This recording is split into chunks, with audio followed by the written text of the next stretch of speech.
Hey there. Today we're talking about one of the most serious and important aspects of growing and scaling a business, and that is the importance of your crew loving the company first.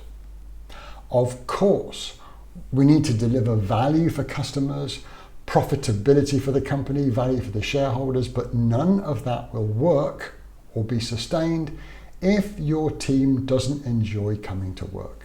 So how do we do it? Here are a few clues, so stay tuned.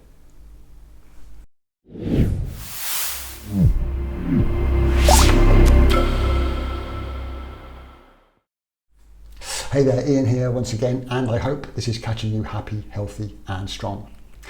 I recently watched a fictionalization film, which is essentially a film that's dramatized in certain bits but follows true events. And that was the film BlackBerry, and of course that charts the history of the Research in Motion company and their killer product, the BlackBerry. Now, it's easy to look at these films and criticize the players and say, oh, here's what they should have done, they got that wrong. But I do sympathize with these characters because often they are working under enormous pressure. And if we were there, would we have done things differently? I don't know. But here is one key lesson that I took from that film. Now, the crew were a bunch of fun-loving, game-playing dudes and girls. They had a culture of movie night in the office every week. And they built a killer product, which was, for a few years at least, the sort of de facto standard for handheld communication. But then there came a point where they had to, in quotes, get serious.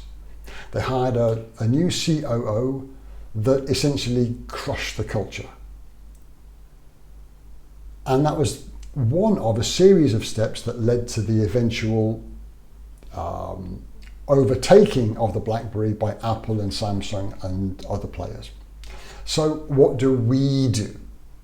How do we create that environment where the team loves to come to work? The first thing I'd like to make clear is that we can't take culture for granted. Like any good relationship, it has to be worked on. It can't be taken for granted that your team will just continue to love coming to work. So the first thing is, don't take your culture for granted. It needs to be nurtured and worked on. And there has to be some focus given to that by the senior leadership. Now, one example of this comes from a company called Big Ass Fans, and that's their real name, by the way, and the CEO calls himself Chief Big Ass. And this company has been very successful, and the CEO was asked, what is one thing that you've done to create that great culture and nurture the success of the company too? And he said, you won't believe me, but on being pressed, he said, I take 5 members of the company out, I think it was once a month, with their wives or husbands or boyfriends and girlfriends. I take them out every month for a meal, and we push the boat out. We really go to town because people don't want to order the most expensive thing on the menu. But he says, no, here's the menu, order whatever you like. And last month's crew, they really did well. We spent over $1,000 on dinner. We need to top that, so let's see what we can do. Things like that. And it was one of the cornerstones of building that culture. He got some talk time, some banter, he got spouses and friends involved. And that was one of the ways that he continued to create a culture where people enjoy coming to work. So the first thing is, don't take it for granted. It needs to be worked on and nurtured.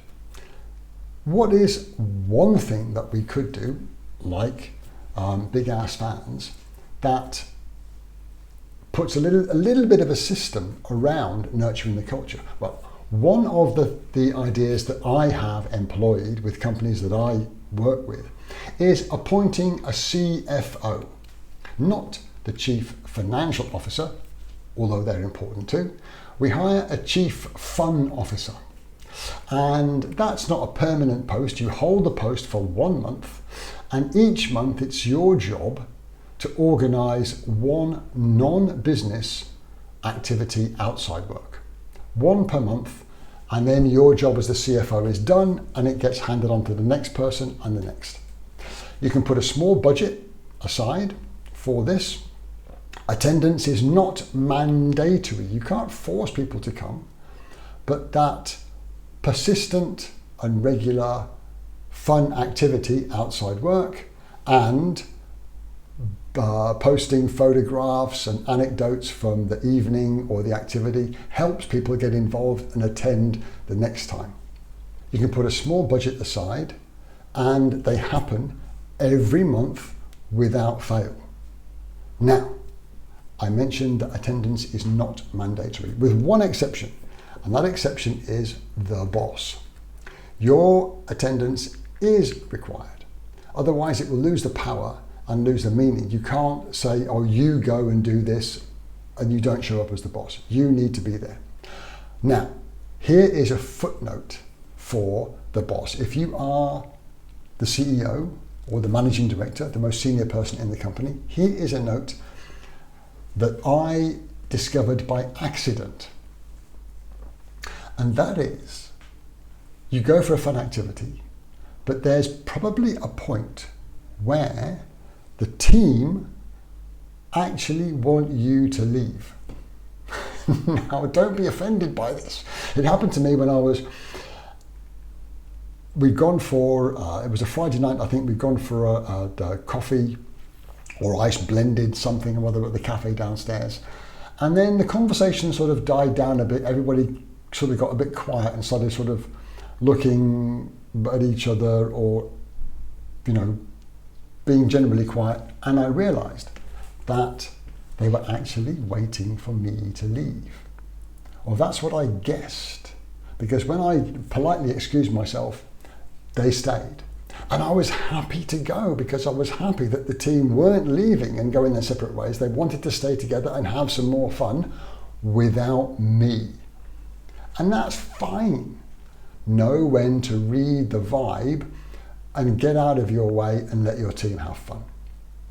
So, I hope that did make sense. Unless your team love the company first and enjoy coming to work and get rewarded for their contributions, unless they love coming to work, delivering value for the customer, profitability for you, shareholder value, that's not going to happen. Number one.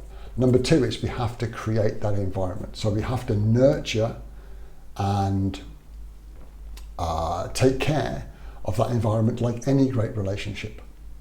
I hope that did make sense and gave you some ideas. And until next time, do take care of each other.